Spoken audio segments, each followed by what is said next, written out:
Okay तो last class में हमने रोटेशनल डायनामिक्स में रिजिड बॉडी का जो मोशन है उसकी स्टडी करना स्टार्ट कर दिया था और हमने ये देखा था कि जो मोशन की स्टडी है वो हम फोर्सेस की हेल्प से कैसे करते हैं, राइट। अब जैसे कि मुझे ये बात करनी है, जैसे लास्ट क्लास में क्या देखा था कि मान लो एक रॉड है ये, ठीक है, और इस रॉड पे ये यहाँ पे थ्रेड से बंधी हुई थी, ठीक है, मास m लेंथ l। अब मैंने थ्रेड कट कर दी तो ये बताना है कि इसका अल्फा इस इंस्टेंट पे क्या होगा। अब जरा सोचो, इसमें मैं ये भी पूछ सकता हूं कि थ्रेड कट कर दी तो कुछ टाइम बाद ये जो रॉड है ये कुछ एंगल थीटा कवर कर लेगी और ऐसे कुछ इस एंगल थीटा पे होगी, ऐसे कुछ इस एंगल थीटा पे होगी। तो मैं ये पूछ सकता हूं कि इस इंस्टेंट पे इस रॉड का ओमेगा कितना है, राइट। मैं इस इंस्टेंट पे इसका ओमेगा पूछ सकता हूं। तो आप कैसे निकालोगे? आप फोर्सेस की हेल्प से स्टडी नहीं कर पाओगे, ठीक है। आप क्या करोगे, आप यहां पे जो कॉन्सेप्ट ऑफ एनर्जी है या कंजर्वेशन ऑफ एनर्जी या वर्क एनर्जी थ्योरम, ये कॉन्सेप्ट अप्लाई करोगे। तो आज की क्लास में हम लोग यही देखने वाले हैं कि हम अभी भी मोशन ऑफ रिजिड बॉडी के बारे में ही बात कर रहे हैं, लेकिन अब हम जो स्टडी करना चाहते हैं वो हम करना चाह रहे हैं एनर्जी की फॉर्म में स्टडी। लास्ट क्लास में हमने फोर्सेस की फॉर्म में स्टडी की थी, तो आज हम एनर्जी की फॉर्म में स्टडी करेंगे। तो जो आज का टॉपिक है वो आप बोल सकते हो एनर्जी कंजर्वेशन या कॉन्सेप्ट ऑफ एनर्जी, ठीक है।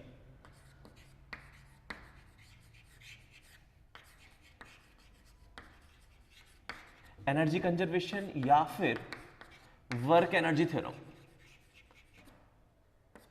ये जो कॉन्सेप्ट है वो हम यहां पे रोटेशनल डायनामिक्स में कैसे यूज कर सकते हैं, हमें उसके बारे में बात करनी है, ठीक है। तो अब यहां पे सबसे पहले तो आप ये समझो वर्क एनर्जी थ्योरम होती क्या है। सबको पता है क्या होती है। वर्क एनर्जी थ्योरम जो है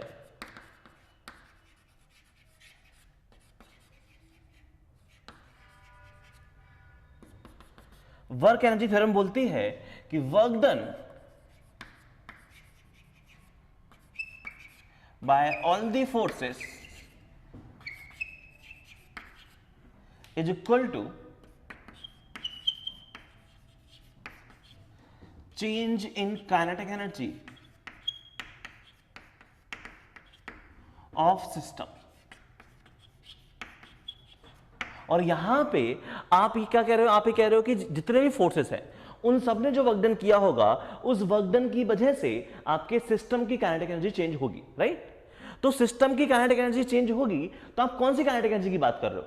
क्योंकि हमें ये पता है कि अगर हमारा पार्टिकल ट्रांसलेट करेगा तो ट्रांसलेशन काइनेटिक एनर्जी होगी, अगर पार्टिकल रोटेट करेगा तो रोटेशनल काइनेटिक एनर्जी होगी, अगर पार्टिकल बोथ टाइप का मोशन करेगा, कंबाइंड मोशन करेगा, तो उसके पास ट्रांसलेशन काइनेटिक एनर्जी भी होगी और रोटेशनल काइनेटिक एनर्जी भी होगी। तो ध्यान रखना, वर्क एनर्जी थ्योरम में जो आप change in kinetic energy system की बात कर रहे हो तो यहां पे आप बोथ टाइप की बात कर रहे हो, both translation and rotational kinetic energy. तो जो आप चेंज की बात कर रहे हो वो चेंज क्या है कि रोटेशनल में भी चेंज होगा और ट्रांसलेशन काइनेटिक एनर्जी में भी चेंज होगा। किसकी वजह से? ये जो फोर्सेस हैं उनके वर्क डन की वजह से, ठीक है। तो इसको मैं ये सोचता हूं कि work done by all the forces, ठीक है, work done by all the forces equal to change in kinetic energy. तो change in kinetic energy of translation kinetic energy में change plus rotational kinetic energy में change. और अगर आप बात करो कि यहां पे ट्रांसलेशन काइनेटिक एनर्जी क्या होती है तो वो होती है हाफ mv²। और अगर आप बात करो रोटेशनल काइनेटिक एनर्जी क्या होती है तो वो होती है हाफ i ω²। अगर आप देखना चाहो कि इसका प्रूफ क्या है रोटेशनल काइनेटिक एनर्जी का, तो बहुत ही सिंपल सा प्रूफ है। आई थिंक हम एक बार कर चुके होंगे, फिर भी बता देता हूं एक और बार कि मान लो ये आपकी एक रिजिड बॉडी है जो इस एक्सिस के अबाउट ओमेगा से ओमेगा नॉट से रोटेट कर रही है, इस एक्सिस के अबाउट। ये है आपकी एक्सिस ऑफ रोटेशन। आपको निकालना है कि इसकी काइनेटिक एनर्जी क्या होगी। तो आप इसकी काइनेटिक एनर्जी की बात करोगे तो आपको समझ में आ रहा है कि ये जो रिजिड बॉडी है ये कैसा मोशन परफॉर्म कर रही है, प्योर रोटेशनल मोशन। तो इसकी कौन सी काइनेटिक एनर्जी होगी? रोटेशनल काइनेटिक एनर्जी होगी। और रोटेशनल काइनेटिक एनर्जी कैसे निकालोगे आप इस बॉडी की? तो आप ये देख सकते हो कि बेसिकली काइनेटिक एनर्जी है स्केलर क्वांटिटी। तो क्यों ना मैं इस बॉडी के जितने भी इंडिविजुअल पार्टिकल्स हैं, जितने भी पॉइंट पार्टिकल्स हैं, मैं हर एक पॉइंट पार्टिकल की काइनेटिक एनर्जी निकाल के सम कर दूं। अगर मैं इस पार्टिकल की बात करूंगा, इसका मास होगा m1 और ये पार्टिकल मूव कर रहा होगा v1 से इस सर्कल में। इस पार्टिकल की बात करेंगे तो इसका मास होगा m2, ये पार्टिकल मूव कर रहा होगा v2 वेलोसिटी से इस सर्कल में। सेंटर सबका कहां पे होता है? एक्सिस ऑफ रोटेशन पे लाई करता है। ऐसे ही ये वाला पार्टिकल इस सर्कल में मूव कर रहा होगा, ये वाला पार्टिकल इस सर्कल में मूव कर रहा होगा, ये वाला पार्टिकल सर्कल में मूव कर रहा होगा। तो क्यों ना मैं हर एक पार्टिकल की काइनेटिक एनर्जी यहां पे लिख दूं। तो आप क्या करोगे, आपको इस पूरी बॉडी की रोटेशनल काइनेटिक एनर्जी निकालनी है, तो आप इंडिविजुअल पार्टिकल की काइनेटिक एनर्जी का सम कर दो। अगर मैं इस पार्टिकल की काइनेटिक एनर्जी की बात करूं तो ये पार्टिकल क्या कर रहा है? सर्कुलर पाथ में मूव कर रहा है, और सर्कुलर पाथ में मूव कर रहा है तो क्या इसकी काइनेटिक एनर्जी को लिख सकता हूं हाफ mv²? बिल्कुल लिख सकते हैं। तो इसकी काइनेटिक एनर्जी आ जाएगी हाफ m1 v1², इसकी आ जाएगी half m2 v2² plus half m3 v3²। ऐसे आप सबका सम कर दोगे। और अगर मैं इस वेलोसिटी की बात करूं तो क्या v = होगा? बिल्कुल होगा। तो ये v1 है, ये डिस्टेंस r1 है, ये डिस्टेंस r2 है, ये डिस्टेंस r3 होगा। तो उस हिसाब से ये लिखा हुआ है हाफ m1, v1 क्या है? ये है ω0 r1 का square plus half m2, v2 क्या है? ये है ω0 r2 का square plus half m3, v3 क्या हो जाएगा? ये हो जाएगा ω0 r3 का स्क्वायर। ठीक है, इन सब का सम करोगे और यहां से शायद तुम्हें देख के कुछ समझ में आ रहा है कि बहुत ही अच्छा टर्म बन रहा है। यहां पे क्या करो, यहां से ω0² और हाफ कॉमन ले लो, तो यहां से हाफ ω0² ये बाहर आ गया। इधर क्या लिखा हुआ है? इधर लिखा हुआ है m1 r1² plus m2 r2² plus m3 r3² and so on. इन सब का सम कर दिया। और ये क्या लिखा हुआ है? ये लिखा हुआ है सिग्मा mi/ri²। तो ये जो टर्म है ये आ जाएगा हाफ ऑफ ω0² सिग्मा mi/ri²। और इस टर्म को क्या बोलते हैं? इसी को तो बोलते हैं मोमेंट ऑफ इनर्शिया। तो आपके पार्टिकल की जो रोटेशनल काइनेटिक एनर्जी है वो आ जाएगी half of omega about axis of rotation half i ω²। तो पार्टिकल की जो ट्रांसलेशनल काइनेटिक एनर्जी है वो हाफ mv² होती है। पार्टिकल की जो रोटेशनल काइनेटिक एनर्जी होती है वो होती है हाफ i ω²। i यहां पे जिस एक्सिस के अबाउट पार्टिकल रोटेट कर रहा है उस एक्सिस के अबाउट हम मोमेंट ऑफ इनर्शिया लेते हैं। ठीक है, कोई इश्यू नहीं है। कैसे क्वेश्चंस होंगे यहां पे, क्या कॉन्सेप्ट लगाएंगे? तो मैं एक क्वेश्चन करवाता हूं, उससे थोड़ी अच्छी फील आएगी।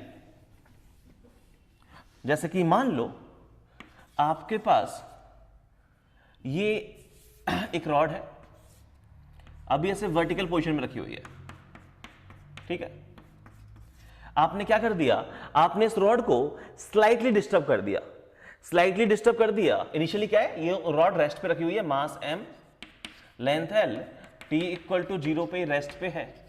आपने इसको स्लाइटली डिस्टर्ब किया तो उसकी वजह से रॉड क्या है, ये रॉड जो है वो घूमते हुए नीचे आएगी। स्लाइटली डिस्टर्ब कर दिया है तो, और ये रॉड घूमते हुए नीचे आएगी तो क्या होगा, आपसे हम किसी इंस्टेंट पे बात कर लेते हैं। तो जैसे मान लो कि जैसे ही रॉड यहां पहुंचेगी, जैसे ही ये रॉड 90 डिग्री एंगल कवर करके इस पोजीशन पे पहुंचेगी, तो मैं इस इंस्टेंट की बात कर लेता हूं। ठीक है, कि इस इंस्टेंट पे जब रॉड हॉरिजॉन्टल हो गई तो इसका ओमेगा कितना है, इसकी कितनी एंगुलर वेलोसिटी है, इसका क्या एक्सेलरेशन है, क्या अल्फा है, इन सब टर्म्स के बारे में मैं बात करना चाहता हूं। ठीक है, तो आपसे बोला गया है ये t = 0 है, ये कुछ टाइम बाद यहां पे होगा। तो आपसे बोला गया है व्हेन रॉड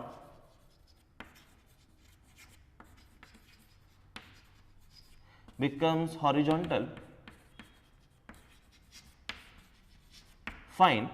सबसे पहले तो ये बताओ कि इसकी एंगुलर वेलोसिटी कितनी होगी, इसने कितनी वेलोसिटी गेन कर ली होगी। ठीक है, कोई इशू नहीं है। उसके बाद फिर मैं ये पूछ सकता हूं कि वेलोसिटी ऑफ सेंटर ऑफ मास कितनी होगी, क्योंकि इसका ओमेगा कुछ आएगा, फिर हर एक पॉइंट की वेलोसिटी अलग अलग आएगी। तो मैं ये पूछ सकता हूं वेलोसिटी सेंटर ऑफ मास कितनी है। फिर मैं ये भी पूछ सकता हूं यहां पे कि इसका एंगुलर एक्सेलरेशन कितना होगा और इसका एक्सेलरेशन ऑफ सेंटर ऑफ मास कितना होगा। और यहां पे आप ये भी पूछ सकते हो कि इसके जो रिएक्शन फोर्सेस हैं वो कितने होंगे, ये जो रिएक्शन फोर्सेस आएंगे इस हिंज की वजह से वो क्या होंगे। तो ऐसी कुछ कहानी आप पूछ सकते हो। बढ़िया क्वेश्चन है, पूरा सुनना स्टार्टिंग से लेकर एंड तक, काफी इजीली समझ में भी आएगा आपको और मजा भी आएगा सुनने में कहानी, ठीक है। तो अब क्या करना है कि ये जो पार्टिकल है वो यहां से यहां आया, ठीक है। तो यहां से यहां पे आया कि पहले वर्टिकल पोजीशन में था फिर हॉरिजॉन्टल पोजीशन में हो गया है, तो आपको निकालना है कि कितनी इसने वेलोसिटी गेन कर ली होगी।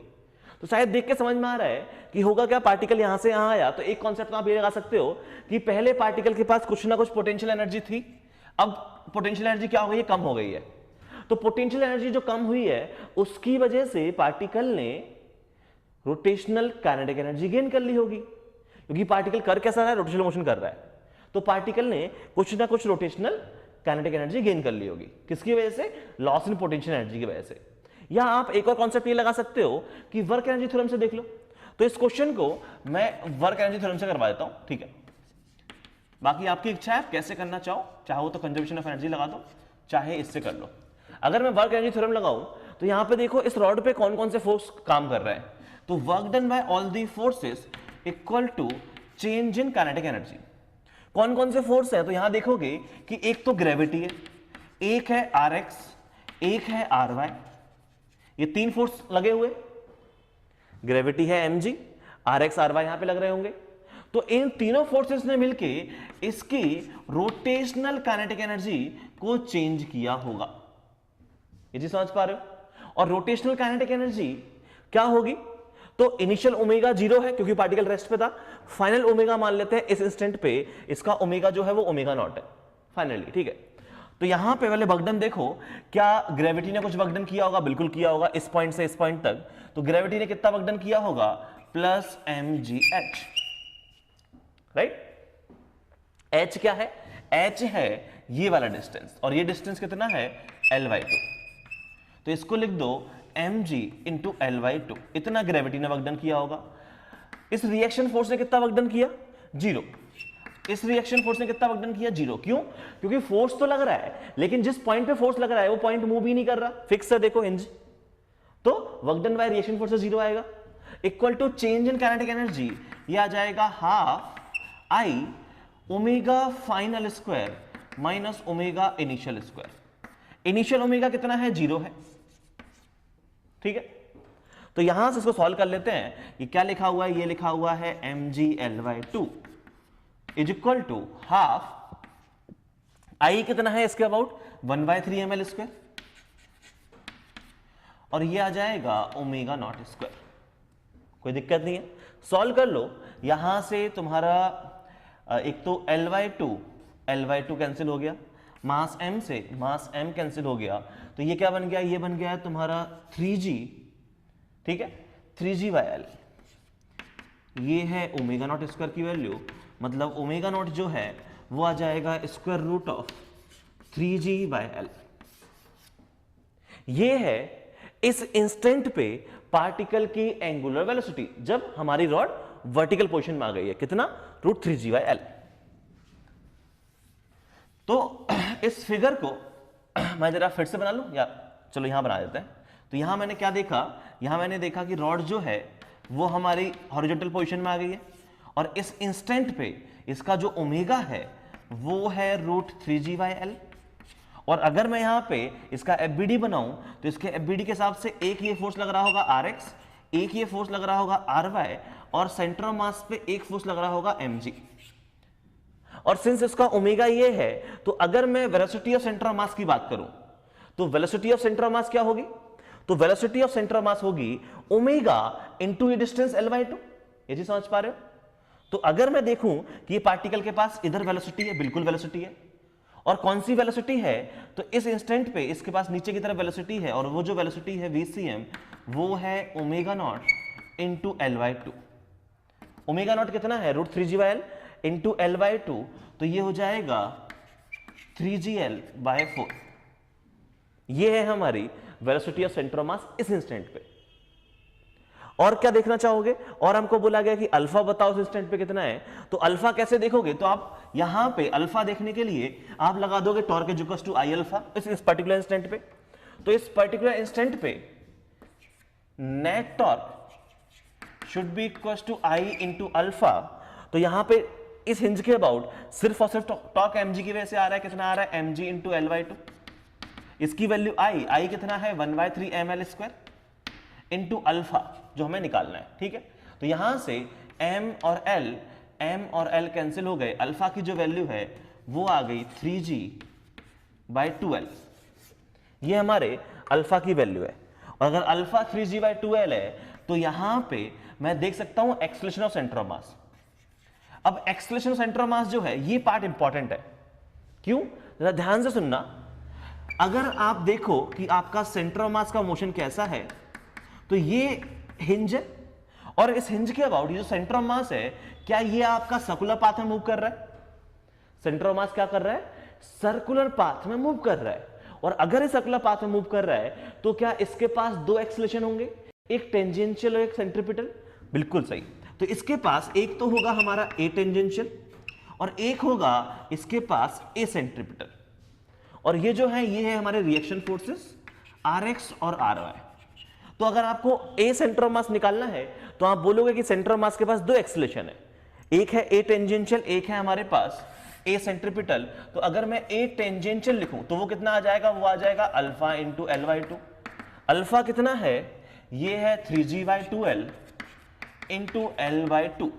तो ए टेंजेंशियल जो है वो आपका कितना आ गया? ये आ गया 3g/4। कोई दिक्कत नहीं है, इतना आ गया ए टेंजेंशियल नीचे की तरफ।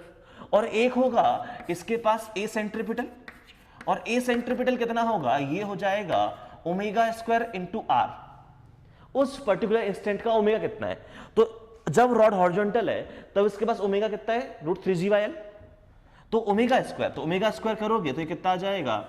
ये आ जाएगा 3g/l omega square into radius कितनी है? रेडियस है l/2। तो ये आ गया 3g/2, ये है हमारा ए सेंट्रीपिटल। तो अगर मुझे ए सेंटर ऑफ मास लिखना है तो ए सेंटर ऑफ मास आ जाएगा ए सेंट्रीपिटल का स्क्वायर प्लस ए टेंजेंशियल का स्क्वायर। ये जी समझ पा रहे हो? आपका जो नेट एक्सेलरेशन है वो आपका इस तरफ आएगा ए सेंटर ऑफ मास। और कैसे निकालोगे? दोनों के मैग्नीट्यूड का स्क्वायर करके सम कर दोगे। समझ में आया? कोई समस्या नहीं है। तो हमें पहला कॉन्सेप्ट क्लियर हो गया कि रॉड ने एक इंटरवल तक मोशन किया है, वर्टिकल पोजीशन से हॉरिजॉन्टल पोजीशन में आया, तो इसने कुछ एनर्जी गेन कर ली। और वो एनर्जी कौन सी है? वो है प्योर रोटेशनल काइनेटिक एनर्जी, क्योंकि पार्टिकल का मोशन जो है वो है प्योर रोटेशनल मोशन। तो उससे हमने ओमेगा फाइंड आउट कर लिया कंजर्वेशन ऑफ एनर्जी लगा के, या हमने वर्क एनर्जी थ्योरम लगा के। आपकी इच्छा है कौन सा कॉन्सेप्ट अप्लाई करना चाहते हो। देन हमने देखा इस इंस्टेंट पे अल्फा कितना है, torque is equal to alpha लगा दिया। देन हमने देखा कि इस इंस्टेंट पे जो सेंटर ऑफ मास है, सेंटर ऑफ मास हमारा सर्कुलर पाथ में मूव कर रहा है। और अगर centre of mass circular path में मूव कर रहा है तो उसके पास टेंजेंशियल एक्सेलरेशन भी होगा और सेंट्रीपिटल एक्सेलरेशन भी होगा, वो भी निकाल ली हमने। ठीक है, अब हमें क्या बात करना है? अब हमें बात करना है कि ये जो फोर्सेस हैं Rx Ry, ये फोर्सेस हैं क्या? तो कैसे पता करोगे? तो सुनते हैं ये वाली कहानी। ठीक है, तो यहां पे आप ये चीज समझो कि हो क्या रहा है यहां पे। अगर मैं इसके बारे में बात करूं कि ये जो सेंटर ऑफ मास है, ठीक है, आप सेंटर ऑफ मास के मोशन को समझो। Centre of mass circular path में मूव कर रहा है, और सर्कुलर पाथ में मूव कर रहा है तो आप ये बोलोगे कि होगा क्या, यहां पे जो टेंजेंशियल फोर्सेस हैं उनकी वजह से पार्टिकल पे टेंजेंशियल एक्सेलरेशन आ रहा होगा, और जो रेडियल फोर्स है वो सेंट्रीपिटल के बराबर होंगे। मतलब आप एक कंडीशन तो ये लगाओगे, sigma F R is equal to M into A centripetal. ये चीज समझ में आ रही है? सिग्मा एफ आर क्या होगा? तो यहां पे देखो एक फोर्स लग रहा है आर एक्स, एक फोर्स लग रहा है आर वाई, और एक फोर्स लग रहा है आपका एम जी भी लग रहा है, ये मत भूलना। तो सेंटर के अलॉन्ग कौन सा फोर्स है? सिर्फ आर एक्स ही है। ठीक है, कोई इश्यू नहीं है। और ध्यान से देखो आर एक्स जो है वो एक्चुअली हमारा अंदर की तरफ लगना चाहिए। तो ये मैंने डायरेक्शन अलग गलत बनाई है, मुझे डायरेक्शन अंदर की तरफ लिखनी चाहिए, क्योंकि ये होता है रेडियली इनवर्ड लिखा है हमने। ये आपका ए सेंट्रीपिटल होता है रेडियली इनवर्ड, तो आर एक्स जो है वो आपका अंदर की तरफ आएगा। तो एफबीडी को सही कर लो, चेंज करके आपका आर एक्स ऐसे आ रहा होगा। ठीक है, यहां भी एफबीडी सही कर लो, आर एक्स आपका ऐसे आ रहा होगा। तो ये आ जाएगा R X is equal to mass into A centripetal कितना है? ये है 3g/2। तो आर एक्स की जो वैल्यू है वो आ जाएगी 3mg/2। सिमिलरली आप कंडीशन लगाओगे कि ए टेंजेंशियल, तो sigma F tangential is equal to M into A tangential. तो सिग्मा एफ टेंजेंशियल क्या है, पार्टिकल जा रहा है नीचे की तरफ, तो mg फोर्स बड़ा होगा, तो ये आ जाएगा mg माइनस आर वाई, इसकी value m into A tangential कितना निकाला है आपने 3g/4, तो ये लिखा हुआ है mg माइनस 3mg/4, तो आर वाई की वैल्यू आ गई mg/4। तो इस तरीके से हमने Rx और Ry भी निकाल लिए। तो ध्यान रखना, ये जब हम Rx और Ry निकाल रहे हैं तो हम यहाँ पे सेंटर ऑफ मास के मोशन को एनालाइज कर रहे हैं, और हम बोल रहे हैं कि centre of mass circular path में मूव कर रहा है। तो सर्कुलर पाथ में मूव कर रहा है तो सिग्मा एफ एक्स या सिग्मा एफ सेंट्रीपिटल जो है वो m इंटू ए सेंट्रीपिटल के बराबर होगा, और सिग्मा एफ टेंजेंशियल जो होगा वो m इंटू ए टेंजेंशियल के बराबर होगा। कॉन्सेप्ट ऑफ सर्कुलर मोशन जो हम पढ़ चुके हैं, राइट, वही अप्लाई किया है। तो इस तरीके से हम इन क्वेश्चन को सॉल्व कर रहे हैं। तो आई थिंक कुछ नया नहीं है तुम्हारे लिए, बस नई चीज क्या है कि यहाँ पे रोटेशनल काइनेटिक एनर्जी का भी ध्यान रखना है, और यहाँ पे आपको एक्सेलरेशन में एंगुलर एक्सेलरेशन का भी ध्यान रखना है। चले, कोई दिक्कत नहीं है। तो अब मैं ऐसे कुछ क्वेश्चंस दे रहा हूं जो आपको सॉल्व करने हैं, ठीक है।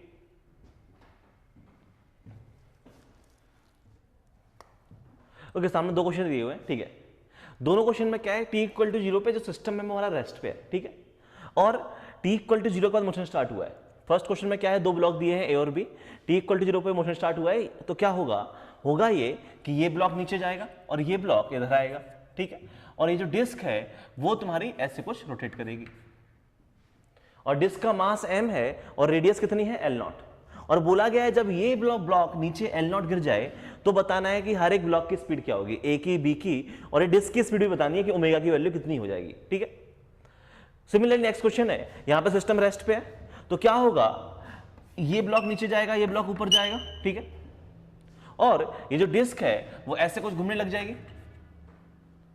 तो अब यहां पे ये बोला गया है कि जब ये 2m वाला ब्लॉक जो b है, अगर ये h0 हाइट नीचे गिर जाए तो ये बताओ इस पूरे सिस्टम में a की स्पीड क्या है, b की स्पीड क्या है, और इसका ओमेगा क्या होगा। समझ में आया क्या बोला गया।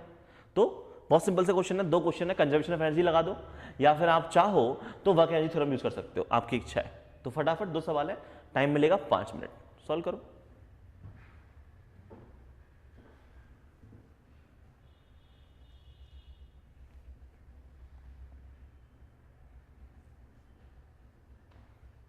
चलो, आई थिंक सॉल्व कर लिया होगा।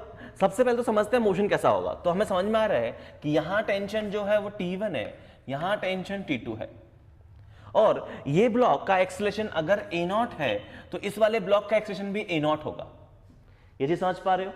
और इसका अगर ये अल्फा से मूव कर रहा है तो हमें ये समझ में आ रहा है कि यहां पे मोशन में हो क्या रहा है कि इसका एक्सेलरेशन भी A0, इसका एक्सेलरेशन भी A0, एंड एक कांस्टेंट रिलेशन है कि A0 is equal to alpha into R. ये हमको इसके मोशन को देख के समझ में आ रहा है। तो फिर आपको ये भी समझ में आ रहा होगा कि जब कुछ टाइम बाद ये ब्लॉक कुछ हाइट L0 नीचे गिर जाएगा तो इसके पास जो वेलोसिटी अगर V0 होगी तो ये वाला ब्लॉक कुछ आगे आ जाएगा और इसके पास भी वेलोसिटी V0 होगी। ये चीज समझ पा रहे हो। और इसके पास कुछ एंगुलर वेलोसिटी होगी ओमेगा नॉट, और उस इंस्टेंट पे भी सेम कांस्टेंट रिलेशन होगा कि ओमेगा नॉट कि V0 is equal to omega into R. ये चीज समझ में आ रही है कि इन दोनों की वेलोसिटी सेम होगी क्योंकि एक्सेलरेशन सेम है और सेम टाइम के लिए मूव किए हैं। तो v is equal to u plus at के हिसाब से इनकी वेलोसिटीज भी तुम्हारी कैसे होने वाली है, सेम होने वाली है, ठीक है।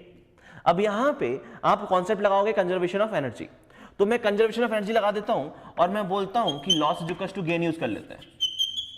तो यहां पे ध्यान से देखो कि किसकी एनर्जी में लॉस हुआ है, तो ब्लॉक ए की पोटेंशियल एनर्जी में लॉस हुआ है, कितना mg L0।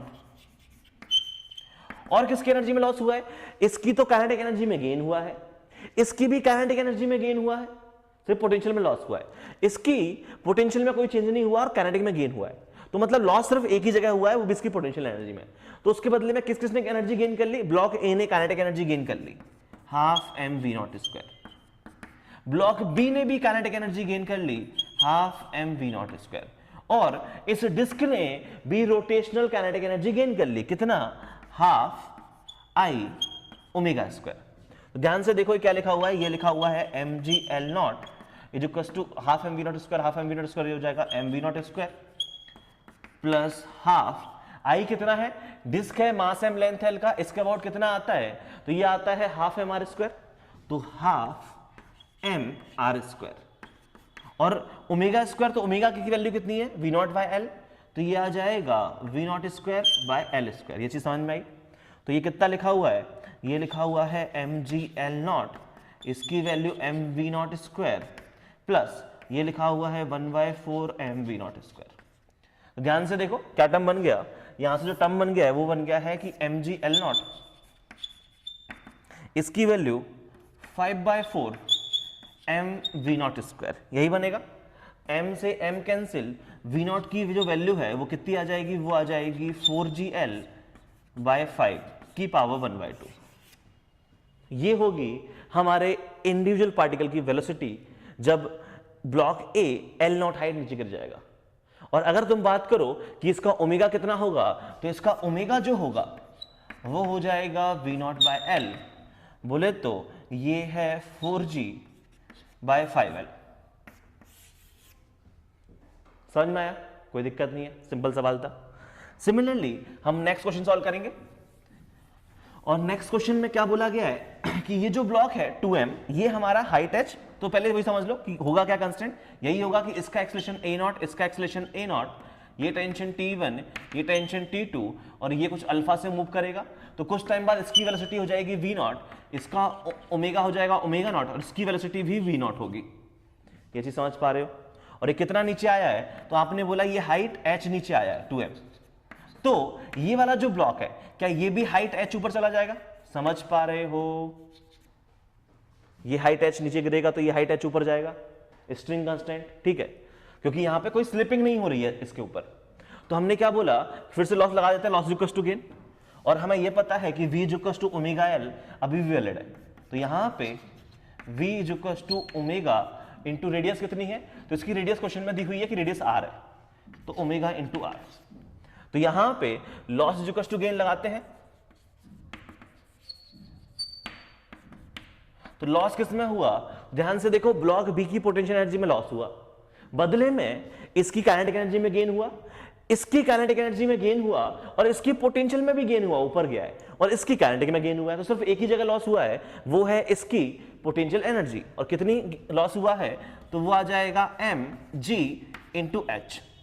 गेन कितना हुआ है, तो ए की काइनेटिक एनर्जी में गेन हुआ है half M V not square, B की काइनेटिक एनर्जी में गेन हुआ है हाफ एम इंटू इसका V not square, plus disc की काइनेटिक एनर्जी में गेन हुआ है half I omega square. Terms को छाप देते हैं ढंग से, ये लिखा हुआ है 2mgh नॉट, ये क्या लिखा हुआ है, ये आ जाएगा हमारा half M V not square plus ये आ जाएगा 3/2, राइट, तो 3/2 M V not square plus half I कितना है 2/5 एम आर स्क्वायर, और ओमेगा स्क्वायर कितना हो जाएगा, ये हो जाएगा V not square by R square, R square से आर स्क्वायर कैंसिल हो गया। तो ये क्या, ये टर्म क्या लिखा हुआ है, ये लिखा हुआ है 3/2 plus 1/5 M V not square, और ये है हमारा 2mgh नॉट, m से m कैंसिल। ध्यान से देखो, ये लिखा हुआ है 2gh नॉट, ठीक है, और ये कितना हो जाएगा 15 + 2 17/10 एम वी नॉट स्क्वायर। तो यहां सॉरी वी नॉट स्क्वायर, तो यहां से जो वी नॉट की वैल्यू आ जाएगी वो आ जाएगी 20gh नॉट डिवाइडेड बाय 70, इसकी पावर 1/2। ये होगा हमारा इंडिविजुअल पार्टिकल की वेलोसिटी। आप ओमेगा निकाल सकते हो, ओमेगा क्या आ जाएगा वी नॉट बाय आर, तो इसको आर से डिवाइड कर दोगे तो आपको यहां से ओमेगा मिल जाएगा। कोई समस्या नहीं है, आई थिंक सब कुछ सही है, ठीक है। तो इस तरीके से हमने 2 क्वेश्चंस सॉल्व किए। चलो ऐसे और क्वेश्चन लिख रहा हूं मैं, तो अभी हम क्लास में इन्हीं क्वेश्चन को सॉल्व करेंगे और समझेंगे कि यहां पे हो क्या रहा है। तो मैं कुछ और क्वेश्चन लिख रहा हूं, वो आपको सॉल्व करना है।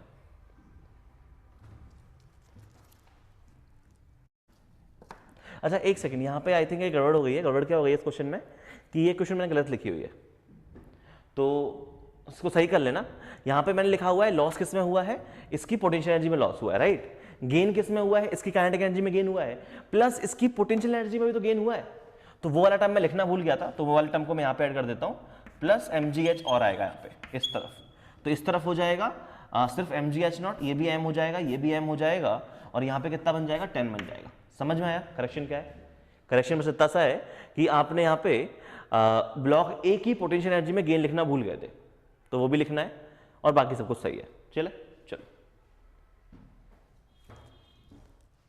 चलो सामने 2 क्वेश्चन और लिखे हुए हैं, ठीक है। फर्स्ट क्वेश्चन में क्या है, ये ब्लॉक जो है वो नीचे आएगा, इनिशियली सब कुछ सिस्टम रेस्ट पे है, ये नेचुरल लेंथ में है, जैसे ही L0 हाइट नीचे गिरेगा तो स्प्रिंग में एक्सपांशन आएगा क्योंकि इनिशियल नेचुरल लेंथ में। तो बोला गया है कि यहाँ पे जब ये ब्लॉक नीचे गिर जाए L0 हाइट, तो बोला गया है कि उस इंस्टेंट पे इसकी वेलोसिटी क्या है और इसका ओमेगा कितना है। सिमिलरली नेक्स्ट क्वेश्चन है, यहाँ पे क्या है कि एक डिस्क है, एक पुली है, इसके अराउंड जो थ्रेड है वो रैप्ड है, लिपटी हुई है यहाँ पे थ्रेड, ठीक है। जैसे ये नीचे गिरेगा वहां से थ्रेड ढीली होगी और नीचे आता जाएगा ब्लॉक। तो बोला गया जैसे ये ब्लॉक r0 डिस्टेंस नीचे आएगा, उस इंस्टेंट पे क्या इसकी वेलोसिटी है, क्या इसका ओमेगा है, वो आपको बताना है। बहुत सिंपल सा सवाल है, फिर से 2 सवाल है, 5 मिनट फिर से टाइम मिलेगा, फटाफट सॉल्व करो।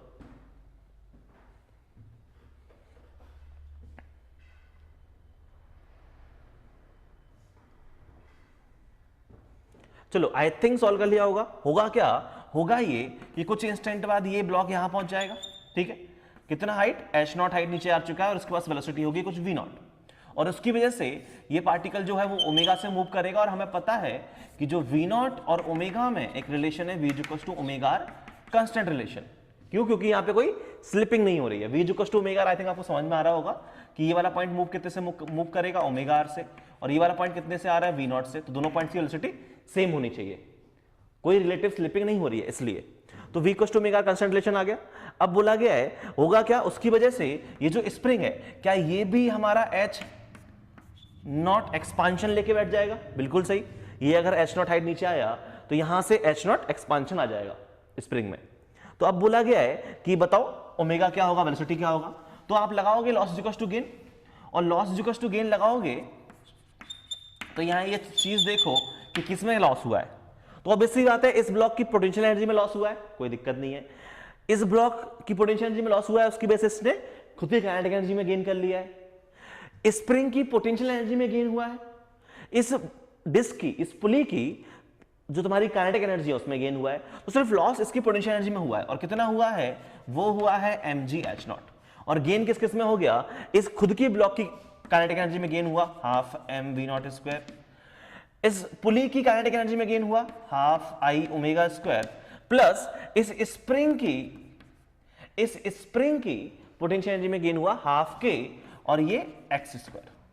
तो सिंप्लीफाई करते हैं इसको, ये लिखा हुआ है mgh0 half mv0² plus half, ये क्वेश्चन पढ़ लेना क्या लिखा हुआ है, ठीक है। हाफ i कितना है इसका, डिस्क है, तो ये आ जाएगा half mr² into omega, omega क्या आ जाएगा, v बाय आर का स्क्वायर, तो v² बाय r², कोई दिक्कत नहीं है। Half mv², half i omega square plus half k x²। तो हाफ k कितना है हमारा, k है। अच्छा यहाँ पे जो हाइट जो है वो h0 L0 दी हुई है, तो h की जगह l लिख दो यहाँ पे, mg L0, ठीक है। हाफ mv0², ये बिल्कुल सही लिखा हुआ है, कोई इश्यू नहीं है। और यहाँ पे हाफ k कितना है, mg बाय l, ठीक है। और हाफ के x², और x की वैल्यू कितनी है, l, तो ये आ जाएगा l²। सिंप्लीफाई कर लो, ये लिखा हुआ है mg L0, ये आ जाएगा हाफ mv0², और ये l² से l² कैंसिल हो गया, तो 1/2 प्लस 1/4, ये कितना आ जाएगा, ये आ जाएगा 3/4 mv0², ठीक है। प्लस उस तरफ कितना आ जाएगा, उस तरफ आ जाएगा हाफ mgl। सिंप्लीफाई कर लो, ये लिखा हुआ है हाफ mgl, इसकी वैल्यू 3/4 mv0², m से m कैंसिल, तो यहां से जो, और ये हाफ से 2 कैंसिल हो गया, तो यहां से जो v0 की वैल्यू आ गई है वो कितनी आ गई है, वो तुम्हारी आ गई है 2gl/3, इसकी पावर 1/2, 2gl/3 इसकी पावर 1/2। ये जो है ये आएगी हमारी इस पर्टिकुलर केस में v0 की वैल्यू। और v0 को अगर मैं r से डिवाइड कर दूं, r की वैल्यू कितनी है l, तो हमें क्या मिल जाएगा, ओमेगा। मतलब अगर मैं यहाँ पे ओमेगा निकालना चाहूं तो ओमेगा आ जाएगा हमारा 2g/3l। कोई समस्या नहीं है, तो आई थिंक ये चीज समझ में आ गई है। क्या किया अपन ने इस क्वेश्चन में, ठीक है। चलते हैं नेक्स्ट क्वेश्चन की तरफ। नेक्स्ट क्वेश्चन में भी सेम कहानी है। नेक्स्ट क्वेश्चन में क्या होगा कि वो जो ब्लॉक है वो नीचे गिरेगा, और वो ब्लॉक नीचे गिरेगा तो उसकी वजह से इस ब्लॉक की पोटेंशियल एनर्जी, ये कितना ब्लॉक नीचे गिर रहा है, आर नीचे गिर रहा है, तो इस ब्लॉक की पोटेंशियल एनर्जी में लॉस हुआ है और काइनेटिक एनर्जी में गेन हुआ है, और इस डिस्क की भी काइनेटिक एनर्जी में गेन हुआ है, और V equals to omega relation यहां भी वैलिड है। लॉस इक्वल्स टू गेन लगाते हैं, कितना लॉस हुआ है इसकी में, mg/r, इतना लॉस हुआ है।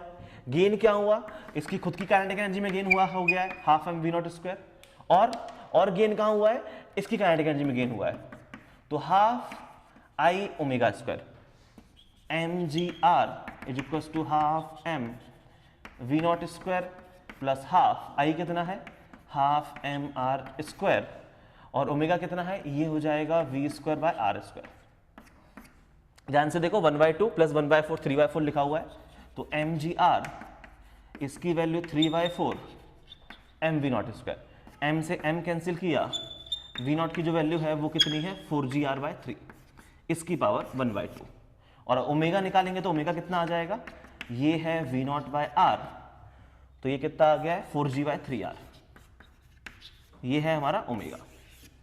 काफी सिंपल सवाल था, कुछ दिक्कत वाली बात नहीं है, तो हमने ये क्वेश्चन भी सॉल्व कर लिया। चले, काफी सिंपल कहानी चल रही है, बस आपको समझ में आना चाहिए कैलकुलेशंस क्या हो रही है। आगे बढ़ते हैं, कुछ और क्वेश्चन देखते हैं, कुछ और वैरायटी देखते हैं, क्योंकि सामने 2 क्वेश्चन और लिखे हुए हैं, काफी सिंपल से क्वेश्चन है। यहाँ पे क्या है, हिंज जो है हमने L/3 डिस्टेंस पे लगाई है, और रॉड का टोटल मास m है, लेंथ L है, तो बोला गया जब रॉड हॉरिजॉन्टल बन जाएगी, ठीक है, तो उस इंस्टेंट पे क्या ओमेगा होगा, तो इनिशियली t = 0 पे ये जो सिस्टम है वो कैसा है, रेस्ट पे है, ये चीज समझ में आती है। फिर क्या होगा, कुछ टाइम बाद ये जो रॉड है वो ऐसे कुछ हॉरिजॉन्टल बन जाएगी, तो बोला गया है कि जिस इंस्टेंट पे ये रॉड हॉरिजॉन्टल बन गई है उस इंस्टेंट पे इसका ओमेगा, अगर ओमेगा नॉट है तो उसकी ओमेगा की वैल्यू बताओ, पहला सवाल। दूसरा क्या है कि ये रॉड है, मास m लेंथ l की, इसको हमने इनिशियल एंगुलर वेलोसिटी दी हुई है √2g/l, तो उसकी वजह से रॉड कुछ हाइट तक ऊपर जाएगी, तो बोला गया है कितनी मैक्सिमम एंगल कवर करेगा, कितना मैक्सिमम हाइट कवर करेगी। फिर से वही concept of conservation of energy, ठीक है, एन सर्कुलर मोशन। तो फटाफट सॉल्व करो, 2 क्वेश्चन है।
चलो, आई थिंक सॉल्व कर लिया होगा। करना क्या है, यहाँ पे तुम्हें देखना है कि यहाँ पे लॉस किस में हुआ है। तो पहले देखो, पहले सेंटर मास होता है मिड पॉइंट पे, मिड पॉइंट बोले तो यहाँ से डिस्टेंस कितना हो गया, L/6, ये डिस्टेंस L/3, ये L/6, तो टोटल लेंथ कितनी हो गई, L/2। तो पहले सेंटर मास यहाँ पे है, फिर सेंटर मास यहाँ पे आ जाएगा, तो अगर तुम देखोगे तो यहाँ पे loss is equal to gain के हिसाब से किस में लॉस हुआ है, इसकी पोटेंशियल एनर्जी में लॉस हुआ है, और कितना mg इंटू सेंटर मास कितना मूव किया है, L/6 डिस्टेंस नीचे आया है, ये चीज समझ में आ रही है। और गेन किस में हुआ है, गेन हुआ है इसकी खुद की पोटेंशियल एनर्जी में, क्योंकि ये क्वेश्चन जो है वो है प्योर रोटेशनल मोशन से, तो यहां पे इसकी जो काइनेटिक एनर्जी में गेन हुआ वो कौन सी काइनेटिक एनर्जी होगी, रोटेशनल काइनेटिक एनर्जी। तो आ जाएगा हाफ आई, कितना है, तो आई हमें इस एक्सिस के अबाउट निकालना पड़ेगा, ठीक है, तभी मैं इसको आई लिख देता हूं इंटू ओमेगा स्क्वायर। तो यहां से आप आई निकालो, पहले सिंप्लीफाई करते हैं इसको, ये लिखा हुआ है mg L/6 is equal to half I, कितना है इसके अबाउट। तो यहां पे आपको ये पता है कि मिड पॉइंट के अबाउट, इसके अबाउट कितना आता है आई, वो आता है आपका 1/12 ml स्क्वायर, और ये डिस्टेंस कितना है L/6, तो आई जो है वो आ जाएगा 1/12 ml square plus m into ये डिस्टेंस कितना है L/6, तो L square by 36 half I omega square. क्या करो, यहां पे 3 का मल्टीप्लाई डिवाइड कर दो, तो ये जो टर्म है वो बन जाएगा mg/L/6 या mg/L/3, इससे मैंने इसको काट दिया, ठीक है। और ये कितना हो गया है, ये हो गया है तुम्हारा 4/36 ml² ω²। कोई इश्यू नहीं है। तो यहां पे अगर ध्यान से देखोगे तो ये इससे कैंसिल हो जाएगा, ये लिखा हुआ है 12 और ये लिखा हुआ है 1/3, ठीक है। तो ये आ जाएगा mgl = 1/3 ml² ω²। m से m कैंसिल, l से l कैंसिल, ओमेगा की जो वैल्यू है वो आ गई है 3g, बस 3g/l की पावर 1/2। ये आपका ओमेगा आ जाएगा इस इंस्टेंट पे। अब इस इंस्टेंट पे मैं आपसे ये भी पूछ सकता था कि ये बताओ कि Rx कितना है, Ry कितना है, V सेंटर ऑफ मास कितना है, A सेंट्रीपिटल कितना है, A इनिशियल कितना है, वो सब निकाल सकते हो जो मैंने इलस्ट्रेशन में सिखाया था, है कि नहीं। तो 3g/l इसका आंसर है।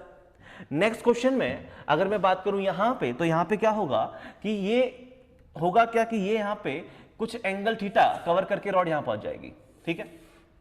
और ये जो रॉड है उसने मान लो कुछ एंगल थीटा कवर कर लिया है तो यहां पहुंच गई है। तो यहां पे अगर रॉड ऊपर गई है तो उसकी पोटेंशियल एनर्जी में गेन हुआ है। तो पहले सेंटर ऑफ मास कहां है, पहले सेंटर ऑफ मास है L/2 डिस्टेंस ऊपर से, ठीक है। और अब सेंटर ऑफ मास कहां है, यहां कहीं पहुंच गया होगा। तो सेंटर ऑफ मास कितना हाइट ऊपर गया है ये हम कैसे बताएंगे। तो ये देखो कि ये जो डिस्टेंस है वो है L/2 और ये जो डिस्टेंस है इतना वो है L/2 का cos थीटा। तो टोटल लेंथ है L/2, इसमें से अगर मैं L/2 का cos थीटा घटा दूं तो कितना आ जाएगा, ये आ जाएगा L/2 1 - cos थीटा। इतना हमारा सेंटर मास ऊपर गया होगा, कोई समस्या नहीं है। अब क्या करो, इसको फर्दर सॉल्व कर लो। तो लॉस इक्वल टू गेन लगा देते हैं यहां पे। Loss is equal to gain. Loss किस में हुआ है, लॉस हुआ है इसका काइनेटिक एनर्जी में, और हमें मैक्सिमम एंगल की बात करनी है तो पूरी पूरी काइनेटिक एनर्जी लॉस हो जाएगी। तो ये आ जाएगा हाफ आई कितना है 1/3 ml² इंटू ω², ये आ जाएगा 2g/l। पूरी की पूरी काइनेटिक एनर्जी में लॉस हो गया और पूरी पूरी काइनेटिक एनर्जी कहां चली गई, पोटेंशियल की फॉर्म में चली गई। बोले तो m g और h कितना है, ये है L/2 1 - cos थीटा। समझ में आया, सॉल्व कर लो।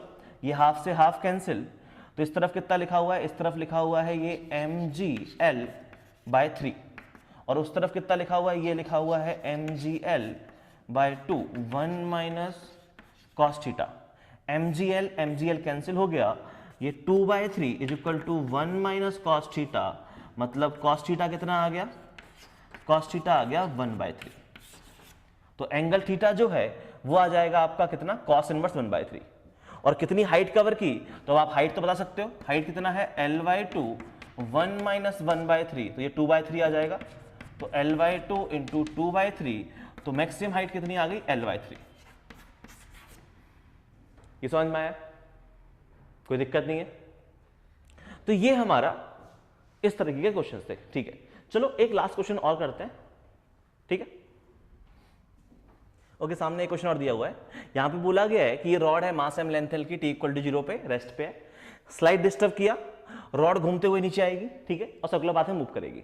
तो बोला गया है कि वो इंस्टेंट जब ओमेगा की वैल्यू मैक्सिमम है, उस इंस्टेंट पे आपको ओमेगा मैक्स की वैल्यू बतानी है। क्या है वो maximum value, V centre mass बताना है, A सेंटर मास बताना है, Rx बताना है, Ry बताना है। तो आपको पहले तो ये फाइंड आउट करना पड़ेगा कि यहां पे ओमेगा मैक्स कहां पे आएगा।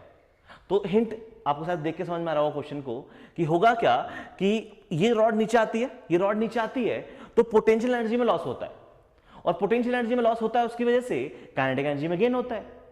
तो जब पोटेंशियल एनर्जी में मैक्सिमम लॉस होगा, क्या तब हमारा काइनेटिक एनर्जी में मैक्सिमम गेन होगा, मतलब ओमेगा की वैल्यू मैक्सिमम आएगी।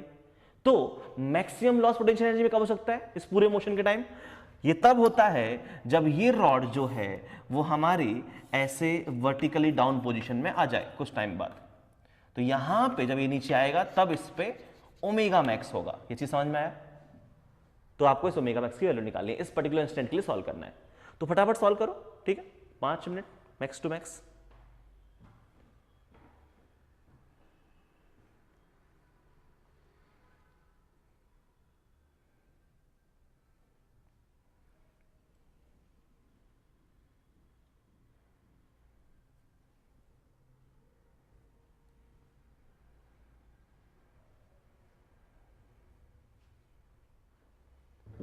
चलो आई थिंक सॉल्व कर लिया होगा। कॉन्सेप्ट क्या है? कॉन्सेप्ट यही है कि पहले सेंटर ऑफ मास था इस डिस्टेंस पे, अब सेंटर ऑफ मास आ गया इस डिस्टेंस पे। तो सेंटर ऑफ मास कितना नीचे आया है? ये डिस्टेंस है L/2, ये डिस्टेंस है L/2, तो total centre of mass L length नीचे गिरा है। तो हम क्या लगाएंगे? हम लगाएंगे loss is equal to gain, और loss is equal to gain के हिसाब से पोटेंशियल एनर्जी में लॉस आया है mgl, टोटल L लेंथ नीचे आया सेंटर ऑफ मास, और ये पूरा का पूरा कहां गेन हो जाएगा? इसकी काइनेटिक एनर्जी में, तो हाफ I ओमेगा स्क्वायर। तो यहां से ओमेगा जो होगा वो मैक्सिमम होगा, और ओमेगा मैक्सिमम की वैल्यू क्या है? तो m और l कैंसिल हो गए, m और l कैंसिल हो गए, तो यहां से आ गया ये 6g/L इसकी पावर 1/2, ये है आपका ओमेगा मैक्सिमम। समझ में आया? और ओमेगा मैक्सिमम ये है, तो इस इंस्टेंट पे पार्टिकल के पास v सेंटर मास भी होगा, और v सेंटर मास कितना होगा? तो ये शायद आपको देख के समझ में आ रहा होगा कि v सेंटर मास होगा ओमेगा इनटू वो लेंथ कितनी है? L/2, omega into r। तो ओमेगा इनटू r कर लेते हैं, तो ये कितना हो जाएगा? ये बन जाएगा 6g/L इंटू L²/4, यही बनेगा। L से L कैंसिल, ये हमारा ओमेगा मैक्स कितना आ गया? ये आ जाएगा 3g/L/2, ये है हमारा v सेंटर ऑफ मास। अब मुझे बात करनी है इस इंस्टेंट पे अल्फा कितना होगा। तो इस इंस्टेंट पे, अच्छा अल्फा पूछा ही नहीं है वैसे, लेकिन अगर पूछना चाहते तो आप निकाल सकते थे अल्फा। कैसे निकालोगे? तो इस इंस्टेंट पे अगर मैं अल्फा की बात करूं, ठीक है, तो यहां पे अल्फा कैसे निकालोगे? तो आप देखोगे कि यहां पे mg इधर लग रहा है, rx और ry ऐसे कुछ लग रहे हैं, ये है rx, ये है ry। तो क्या कोई टॉर्क आ रहा है? कोई टॉर्क नहीं आ रहा है। तो शायद आपको ये चीज देख के समझ में आनी चाहिए कि इस पर्टिकुलर क्वेश्चन में यहां पे अगर मैं net torque is equal to I alpha apply करूं, तो नेट टॉर्क तो जीरो है, किसी की वजह से टॉर्क नहीं आ रहा है, ना तो टॉर्क mg की वजह से आ रहा है, ना rx की वजह से, ना ry की वजह से। तो यहां से अल्फा की वैल्यू आपकी कितनी आ जाती है? जीरो आ जाती है। मतलब अगर मैं यहां पे ढंग से समझूं अपने रॉड के सेंटर ऑफ मास के मोशन को, तो ये फिक्स पॉइंट है। सेंटर ऑफ मास जो है इसके पास एक होगा a टेंजेंशियल, जो कि जीरो हो जाएगा, अल्फा इंटू एल होता है, अल्फा इंटू रेडियस r की वैल्यू L/2 है, तो वो जीरो हो जाएगा। एक होगा इसके पास, ये तो आ जाएगा a सेंट्रीपिटल, एक होगा इसके पास a टेंजेंशियल जीरो है, a सेंट्रीपिटल होगा ओमेगा स्क्वायर r, राइट। तो ओमेगा स्क्वायर r, और ओमेगा की वैल्यू कितनी है? ओमेगा की वैल्यू है 6g/L, इसका स्क्वायर कर दो, और r कितना है? L/2। बोले तो a सेंट्रीपिटल आ जाएगा आपका 3g। और यहां पे अगर देखोगे तो यहां पे कौन कौन से फोर्सेस लग रहे हैं? एक लग रहा है rx, एक लग रहा है ry, और एक लग रहा है mg, और ये मूव कर रहा है हमारा सर्कुलर पाथ में। मतलब अगर मैं यहां पे कंडीशन लगाऊं कि sigma f radial is equal to m into A centripetal, तो क्या बिल्कुल सही कंडीशन लगा सकते हैं? ये कंडीशन कैसे लगाएंगे? हमारा पार्ट सर्कुलर पाथ में मूव कर रहा है, f रेडियल क्या होगा? अंदर की तरफ कौन सा फोर्स लग रहा है? तो अंदर की तरफ नेट फोर्स जो है वो है ry minus mg, radially inward, is equal to m into A centripetal, अभी निकाला है मैंने 3g। तो यहां से ry की वैल्यू कितनी आ गई? 4mg। ये चीज समझ में आ रही है? सिमिलरली आप कंडीशन लगाओगे sigma f tangential is equal to m into A tangential. f tangential क्या है? सिर्फ और सिर्फ rx है, और ये कितना आ गया है? ये है m इंटू ए टेंजेंशियल है 0, मतलब rx की वैल्यू कितनी आ गई? 0 आ गई। समझ में आया क्या हुआ कहानी पूरी? ठीक है, तो आई थिंक ये आपको कॉन्सेप्ट समझ में आ गया है कि जब हम स्टडी कर रहे हैं स्टडी ऑफ रोटेशनल मोशन, या हमारा सिस्टम है, इस सिस्टम में अभी हमने कंबाइंड मोशन की बातें नहीं की है, जी समझो, अभी हम लोग रोटेशनल मोशन और ट्रांसलेशनल मोशन की ही बातें कर रहे हैं। तो वहां पे जो हमने मोशन की स्टडी की है, तो या तो हम स्टडी कर रहे थे फोर्सेस के टर्म में, जैसे फोर्सेस के टर्म में यहां भी स्टडी किया, देखो ये जो स्टडी है फोर्सेस के टर्म में स्टडी की है, और जब हमने ओमेगा निकाला था तो हमने स्टडी की थी किसके टर्म में? एनर्जी के टर्म में। तो आप यहाँ पे कॉन्सेप्ट ऑफ एनएलएम भी यूज करते हो और कॉन्सेप्ट ऑफ वर्क एनर्जी भी यूज करते हो। तो आई थिंक ये सारी कहानी समझ में आ गई हो, कोई दिक्कत नहीं है। ठीक है, चलो, तो ये हमारे बेसिक्स थे। नेक्स्ट क्लास में हम और डिटेल में बातें करेंगे, और अब हम प्योर रोटेशनल मोशन काफी हद तक समझ चुके हैं। अब हम आगे बात करेंगे किसके बारे में? कंबाइंड मोशन के बारे में नेक्स्ट क्लास में। तो चलो, आज की कहानी यहीं समाप्त करते हैं, मिलते हैं अगली क्लास में।